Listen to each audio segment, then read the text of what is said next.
started.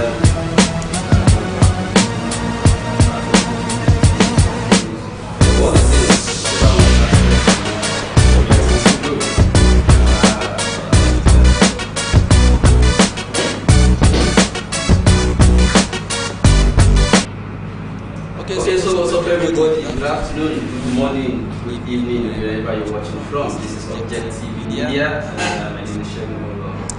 Where elections are just about to start, and in fact it has started, especially with permutations, political expediency games going on between APC and PDP.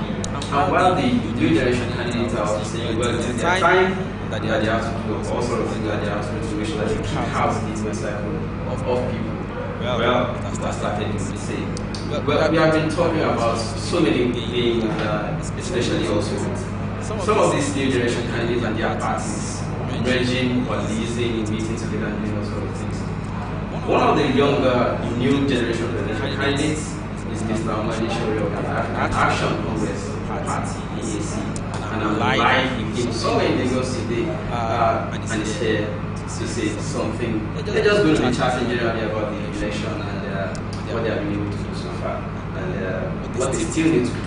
And all of us are going to ask them questions. Be ready with your questions. All those questions you're asking me, like whenever I come back from my show, Mr. Sowore is here now. So you can say hello to people at home. Hello everyone. Good evening from where I am. Alright, so let us begin with the latest story in town. There's this report that some of these new generation parties and candidates have decided to come up with another attempt at a coalition. Even though we already know from your own position, you don't want to be part of any controversial coalition, you're not so much interested because you don't believe that they are free from external political control. But the question I want to ask is, if you will want to coalesce at all, which would it be? Which of these new generation parties and which of the candidates particularly?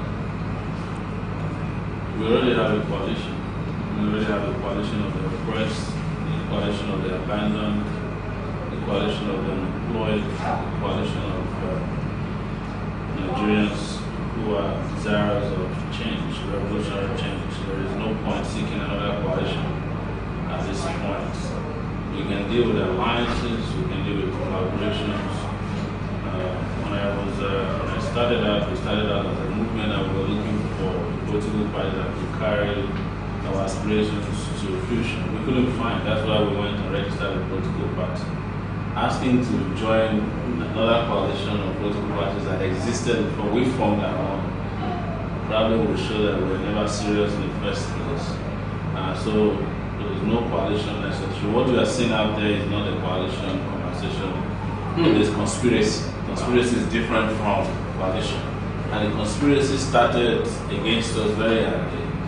You remember there was a time we wanted to join some political parties and PDP went and bought them a phone call of Sowore, as we used to call it.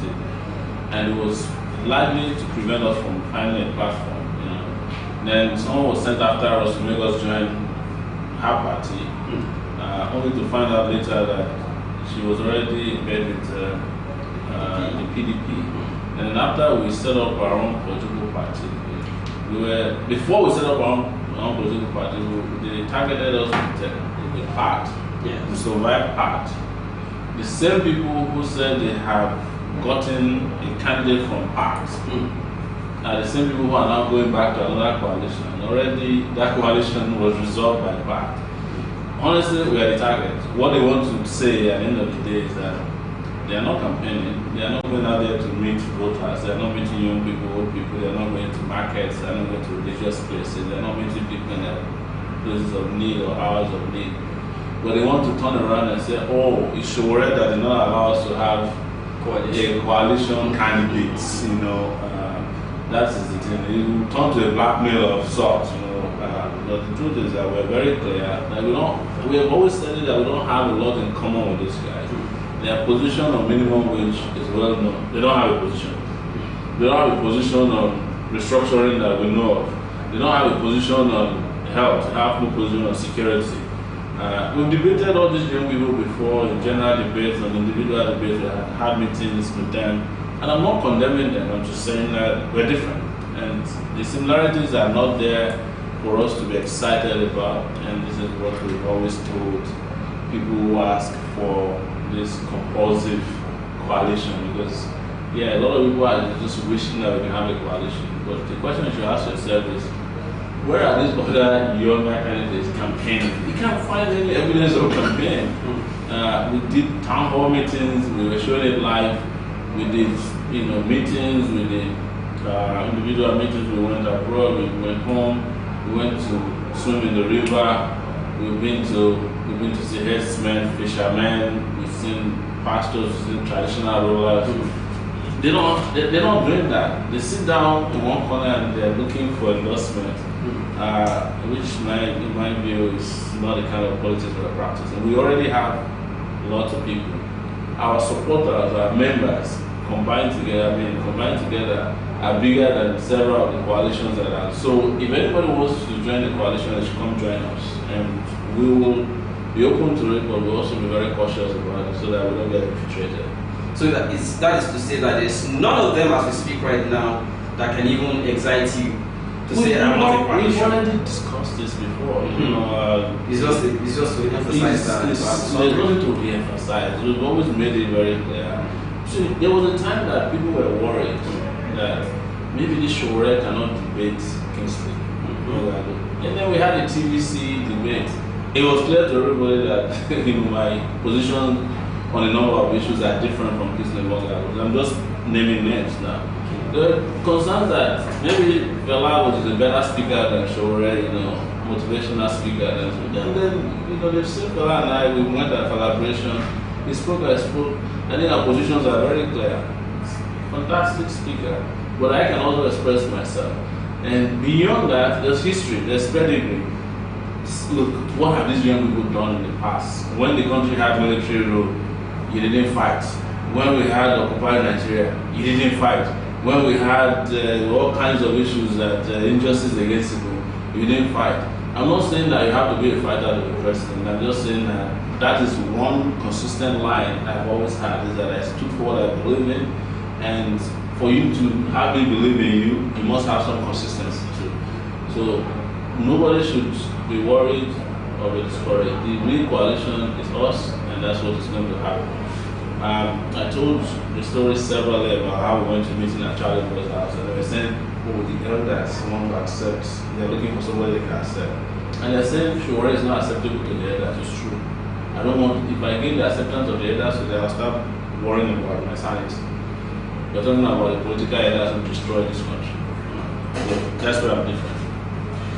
Well, is that to say that you don't feel anything is being removed at all from this emphasis on new generation candidates?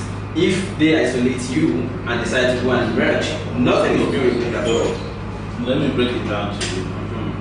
There was a time Kingsley and Fela went to pass, and Fela won. Kingsley said, even after accepting the results and documentation, Kingsley said he doesn't respect the outcome of the pack. Kingsley went ahead with his ambition. Did anything get removed?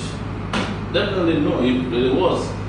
The Kingsley even said that there was an attempt to kill his ambition, the pact at that time. So they've entered into another pact now, or coalition they call the Force. So let's see who is going to step down for what this shows is that Kingsley has successfully been able to browbeat Fela to surrender to him. And that's what Kingsley has always said, that Fela is not what the outcome of that result. You interviewed Kingsley at the University of Lagos. He said it very clearly that the reason why nobody respected the outcome of PAC was because he didn't produce Kingsley, which was an indictment on Fela's validity. So now, if Fela surrenders to Kingsley, it shows that Fela was never real before. And now he has finally accepted the superiority of Kingsley over him. Sowore does not accept the superiority of Kingsley and Fela over him because the empirical evidence shows that on the street we have credibility, on the airwaves we have credibility, everywhere where we have, plenty of credibility and availability of evidence to show that we have more followers across the country, because we actually go out there to meet people and people meet us across the country. We are not a Muslim candidate or a Christian candidate or a candidate for the elites or a candidate for business people. We are candidates for everybody. Look at today, the Speaker of the House of Representatives issued a statement that 30,000 naira is grossly inadequate as minimum wage. So finally, the Speaker of the House of Representatives, who is supposed to sit over the law that will make it legitimate, is saying that that money is not enough. Sowore has been saying it forever, 9 months. Now everybody is coming. He even used the word living wage. They are borrowing our terminology shamelessly. But that's not the most important thing. The most important thing is that we have been able to do what was unthinkable. When Obi came into the race, it was my position when she went and saw Babangida. I said, you know, we said Butiku, and I said Obitiku. And now, you know, Obi and I are in good time, on good time, so no problem. But I knew that she won't go very far. And I must say that Obi is probably one of the few presidents who have ever, abused their president and say, this thing you are doing is wrong. And she never even took it against I don't know. Others will just say, he's rude. No, because they know I'm honest. They know that when I say things, it's because there are things I'm convinced about. And they can respect me for that. Because that part of me has also rubbed off on even their own struggle. They know when someone is saying the truth. There's nothing I said to Obi's face that I didn't say to Kingsley's face. And Fela, I joked about Fela that when we become president, he can get a position as the DG of National Recruitment Agency. And when he saw me, he made fun of me. He's like, "Oh, Minister of Information." And I said, "We have downgraded you." Because but on a serious note, there is really nothing there. If you follow our trajectory very well, you see that there's nothing that is going on now that we haven't spoken about. So when we went on NTA and they were asking about corruption, I mentioned that of the Chief Justice of Nigeria. Nobody could dispute me that 2 years ago I did reveal that the man had money that he couldn't account for. But the EFCC issued a statement condemning the reporters for it. Yes. That's how and today they are finally the other thing was why are they retracting the earlier press statements? Oh, they don't care. They have no history. The other thing you must understand is that there's also a conspiracy against us in the debate. All these young candidates were part of it somehow, either by direct acquiescence or complicity. When they said Sowore should not debate, they knew that if they boycotted the debate, they would have been forced to bring me into the debate. But they were the happiest person that I was not debating. You know? And they thought that after the debate, nobody would remember Sowore again. After the debate, we were trending, even though we were the ones people were talking about, even though they were the ones debating. And after that, the NTA thing showed superiority of not just Sowore, but his vice that people didn't know about, who came and proved himself on national TV. And that leads me to your campaign trips so far. Yeah. How many more elections are just here already? Yeah. How many more states or places would you like to visit before the elections? We've done 5 geopolitical zones already. We've done a northwest, northeast, we just concluded, and part of north central within Jos. We've done south, we've done southeast, except Ebonyi, and now we've done north central, and then we're now in the southwest. So southwest we start pretty soon, I think on Friday in Ibadan, Oyo State. So that would be all for campaign. You're almost done with all the pretty much. So many of the places we're going to now, we've already gone to those places in town hall meetings. So it's going to be a second icing on. It's going to be an icing on the cake. Icing. And talking about the last one you visited, there was this meeting between you and the Prophet Issa. Yes, Prophet Issa Avova. Yes, he was talking something about coalition that he also met Fela and the rest of them before. What is the story of that? What do you make out of that coalition thing? I'm not religious, right? But I'll tell you the story of what happened. So the Spirit was speaking through Prophet Avova, and his flesh came in at the end. And his flesh was that he's had this conversation with Fela, and then he revealed that where they're like, Sowore's the problem, Can you just let him know that he might need to step down for somebody. But I told him at the end, I said, look, this is what the Spirit said. the coalition must produce a reliable representative. And he agreed with me. You were spirit to spirit. Yes. But in front of prophets and men of God, I know when the Spirit fails them and when their flesh kicks in. Oh my! But it was a good meeting. I mean, and I like the Spirit. But I've dealt extensively with religious people over time. So I'm a prophet in my own right too. And he kind of alluded to it, even though I said something and I said I'm not a prophet. But he said it's prophetic. Officially you're not. I'm not. I mean, not on record. Well, let's talk about these campaigns. You've done so much of diaspora campaign. You've done so much also on ground in Nigeria. But there's this disparity. Nigerians in diaspora seem to catch it. I mean, they are catching the vibe more than Nigerians locally, especially because you didn't have to do so much to get them to agree with your points abroad. The effort you are putting on ground, I don't know, maybe I'm not correct. But the way we see Nigerians abroad, latching onto this, you're not correct because the same problem that the people you analyze have is the same problem you have. You are a Lagos-based, you are an internet-based analyst, so you can fill yourself with analysis in your room. You don't get out of here, you don't go to a battle. Have you ever been to Gombe before? But we went together to Ibadan. No, I'm just asking you, have you been to Bauchi before? Not to campaign. Exactly. Not to campaign. But as a journalist, you are supposed to be in all of these places so that you can understand who is catching the vibes. But we are following all the campaigns we see. No, you're not following enough to understand that you cannot go from here, Lagos, to Bauchi and have people follow you. Even 4 people follow you, they don't follow you. It doesn't work like that. You can't go to Gombe and people will leave everything there, including prayers when they're trying to come to your kano and come and follow you and listen to what you have to say. It takes a lot. Even about family or Zik, and they didn't have that kind of acceptance when they were around.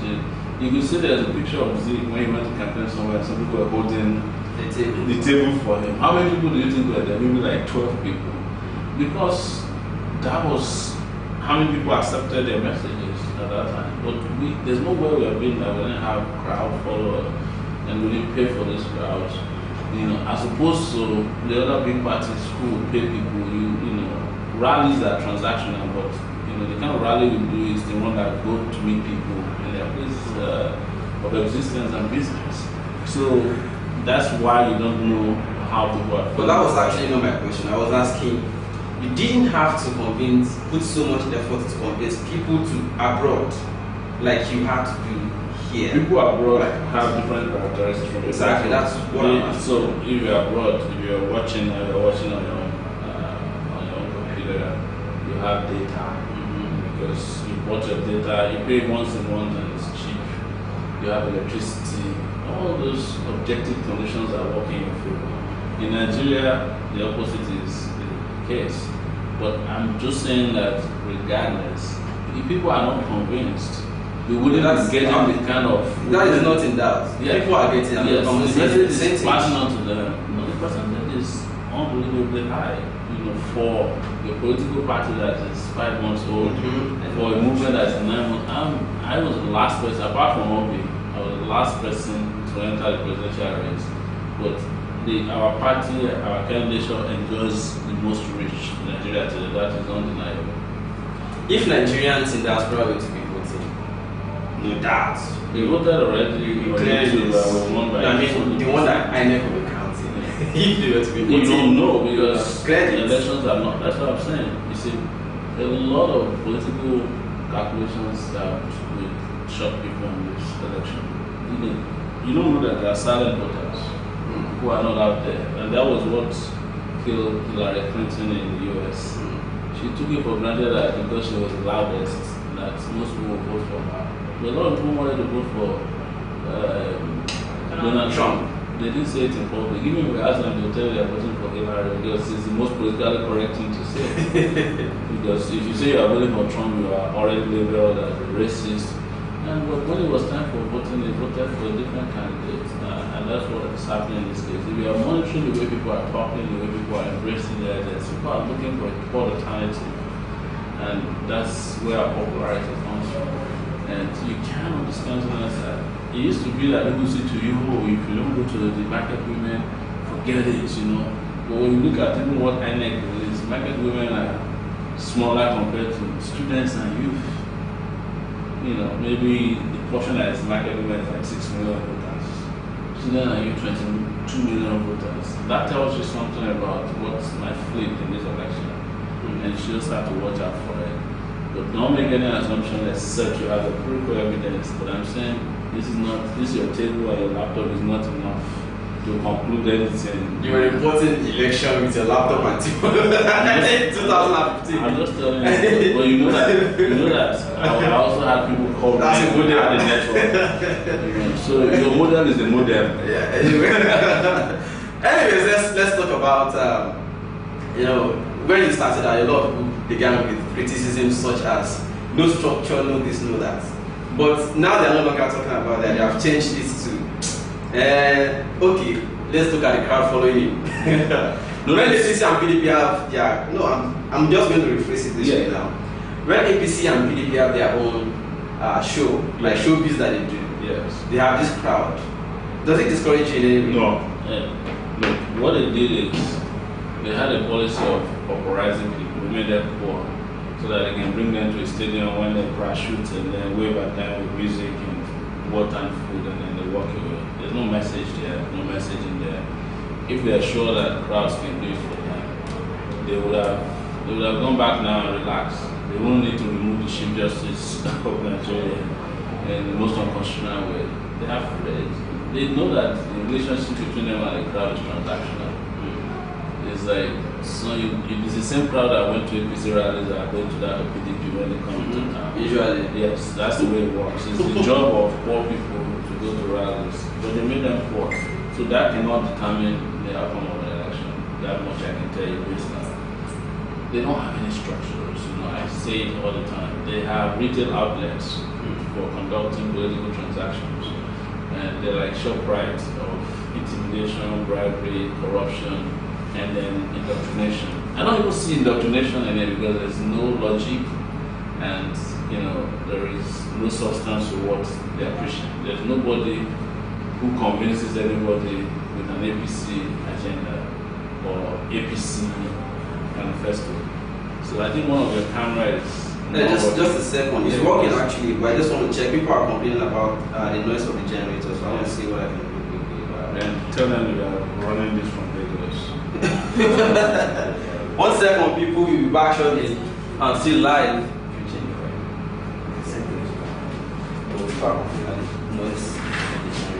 Well, let's continue, no problem. So let us move on to another issue, because I've said on many tools even before coming to contest at all. One of another segment or sector of people you have probably stepped on are the media people. Yeah. You offended them too, somehow. You offended them because most of them refused to start reporting. They refused when you first started to be reporting you whenever you went out. Yeah, and then, so there's a relationship between me and the mainstream media. So it was like the offense started when Sowore Reporter started. And I came with this in-your-face media company that they all predicted would fail. And they said, look, who are you? You're not a professional. And I came, Sowore Reporter became a phenomenal success. And actually drove a lot of them out of business. Not in a way that I expected it. So there's that grudge there. There's a second issue about them just looking at me and saying, how dare you think you can be successful where we haven't succeeded over this years. That's also it. The fact that there was a lecture I gave years ago, and I predicted that if they don't change and upgrade their ways of doing it, they might end up becoming writers for Linda Cage's laughed at it. Now, so many of them can't even find jobs at Linda Cage's company because they are not digital enough for even our own kind of journalism. And what Sowore Reporters did and encourage a lot of citizen journalists, people who are starting, because we lower the barrier to entry into journalism. They don't forgive me for that. And they don't also like me because I'm in their face. When they do wrong, I call them out, and they don't like that. These guys are, they are part of parcel of the elitist system in the country that is controlling things, and then you come and dethrone them, you challenge them. Nobody likes that. It's offensive. So they feel offended, and they decided almost unanimously that one, they will be reporting Sowore, and secondly, that if they will report me, I thought I have to pay for it. And she said to them, I'm not giving anybody money to report. I don't have the money first and foremost, but most importantly, I can't pay for such. I can't pay for such things. So I see it in their chat rooms. I'm a member of a number of journalists' chat rooms, and I see how they dismiss me. But now they can't anymore. But they're still upset. I remember when we started, NTA would never interview us. Channels did a few times. That's exactly my question. What then did you do? What happened at some point? They said it's too tedious. We even have a discussion about whether I come to the place or not, because I feel like I will say something that will just cause trouble and things like that. So it's some kind of gang up against my candidacy, but I'm used to it. They did that gang up once. It started with Sowore reporters. They have not forgiven me for what Sowore reporters became within the media world. Yeah. Let me ask about visitation. You visited Oni of Ife. Something happened. Since then, we have not really seen you visiting, palaces as much as you started. You were frequenting. People were asking. I wasn't frequenting palaces. No, I mean, I visited. You did. I visited the Emir of Kano. I visited the Alaafin of Oyo. I visited Deji of Akure, and then the Emir of Ife. It didn't happen. And I've recently visited the traditional rulers of Abuja. So it's not that I don't. I visited one also Igondo.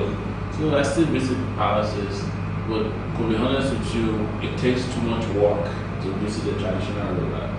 Considering that, and I'm being honest here, that after waiting for 3 hours for a traditional ruler, he's already had a candidate he's going to vote for or who is working for.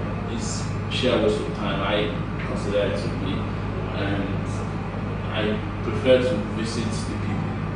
That's where I spend most of my time. I've had a lot of traditional ruler invite me to visit, and some of them we talk to, and I'm fine with the way things are. I do not want to pretend that I will spend my time waiting in palaces. When there are opportunities to meet young people, meet market women, meet people who are real voters, who vote for you, they are convinced of supposed to be who are made up their mind that they are going to work for government officials who are in power. Because the reason I ask that question is most of the people who are asking this question are from Benin City. Mostly, largely. Yeah. Some of them are saying, when are you visiting the Oba of Benin? We applied to visit the Oba of Benin twice. We didn't get any response, and then when we got the response, I was out of town. I don't have anything against visiting the Oba. I visited the Oba of Wari as well. Remember, I visited the Oba of Agaraba in Ondo State. So, if I have the opportunity, I'll visit the Oba of Benin as well. If the president presents himself. But the Oba of Benin, you have to apply to visit him, and they have to approve it. They have to issue a decree. So until we get that, I can always get there. It's the Oba's palace, and I always say Oba top of All right, let's talk about 774 government areas in Lagos, in Nigeria. People are asking, although I saw a form online, you asked people to apply to be polling unit agents. How far has that gone? Because earlier today I featured your media director, Rachel Onamusi, and she was giving out how people, but she didn't tell us exactly how many more people are. I don't think we need a lot of people, but I think we have about 120,000 polling units, and they're collating and calling. So we have different means of recruiting polling units agents. One is through the online thing, but we also have representatives in states, local government, and wards across the country who are submitting names of agents. I don't know at this point how many we have, but I'm sure we're in good shape. Let's talk about funding. You wanted to raise some amount of money on GoFundMe and also GoFundMe. Would you say the amount that raised so far is sufficient to carry you? It's never sufficient, but adequate. Yeah, it's adequate to do what we need to do. That's why we're still in the race. And we're the only ones who genuinely have been raising money transparently. And making disclosure is giving us money. We read them out whenever we're on the couch, and we'll be on the couch tonight later on. So it's at this point I think we've surpassed 100 million combined. That's GoFundMe and Zenith Bank. We didn't know that we would be able to open a local account when we started, and when that succeeded, that helped a lot. In fact, at this point, more people have donated to the Nigerian account than people donated from abroad. So that tells you that there's better interest, which answers your first question about local interest. Then this is the first time that I know in my lifetime that Nigerians are giving money for political reasons, the amount we're getting. Typically they collect, and they're still collecting from people who stole from them, but they know that we're not using public funds for election. They're giving to us. So that's where we are. That leads me to the question of, yes, since you started Sowore Reporters, you know so much about Nigeria. But are there new things you started knowing that you never knew before since you started this political journey? Anything at all? If I do, it will be something that will be subject of a book or movie in the future. So if I tell you now who's going to buy the movie, who's going to come watch the movie, let's make it a movie because you don't read it again. You don't read it anymore. Wait for it. But nothing substantial, but just some very interesting findings. On the closing notes now, you're asking people to vote for you as president of Nigeria, but people are also asking president of the Federal Republic of Nigeria. Those are two different things. President of the Federal Republic of Nigeria. One is constitutional, the other one is, you can make that. It's ceremonial. Yeah. All right. How about the locals? I mean, senatorials going on, because most of the time when we see you, it's not in every state that you have visited that you raise the hand of the governorship candidate up and say, this is the person for governorship in this state on the platform of AAC. And we're not also seeing them doing as much as you are doing as the president. No, we meet everywhere. We have the governorship candidate in Delta, we raise his hand and we campaign together. We have a governorship candidate in Lagos, we met and campaign together. We have a governorship candidate in River State. We have in Enugu, Chidi, and Waya was there.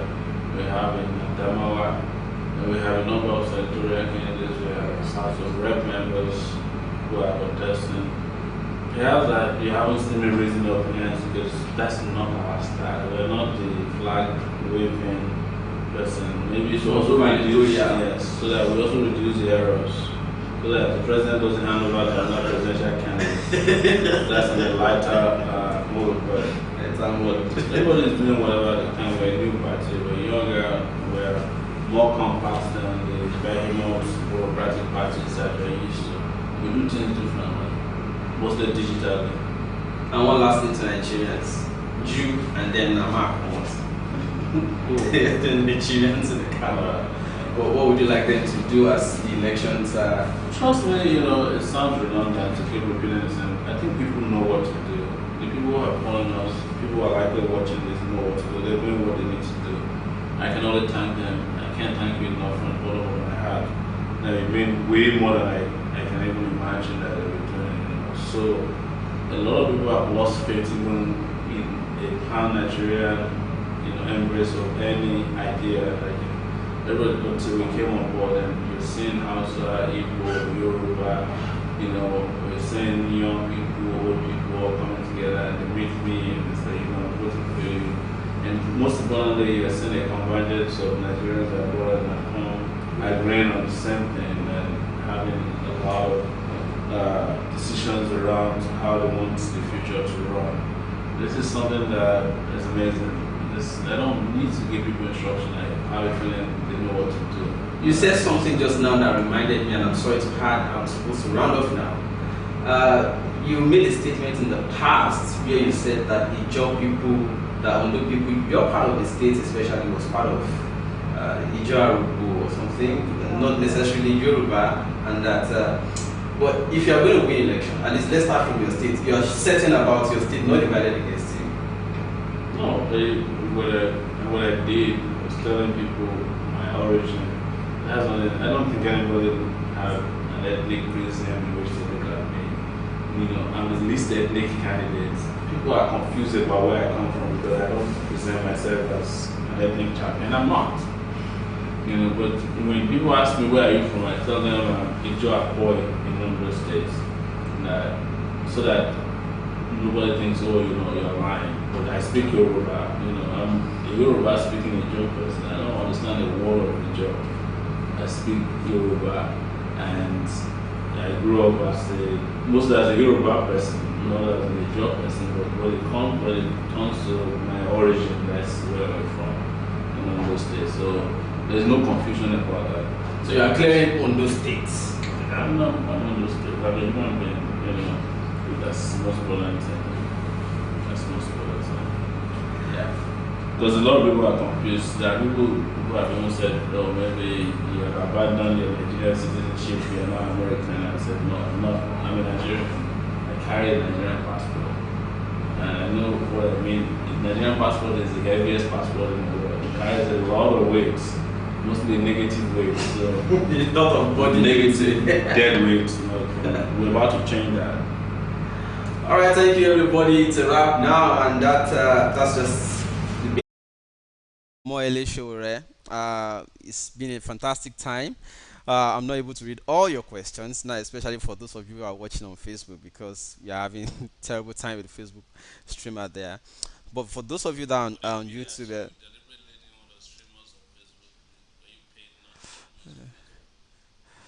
well, if somebody paid me to do that, I'll be a rich man by now because you are, because well, I tried, it's the network thing. But even those I saw some YouTube are saying that your generator is making noise.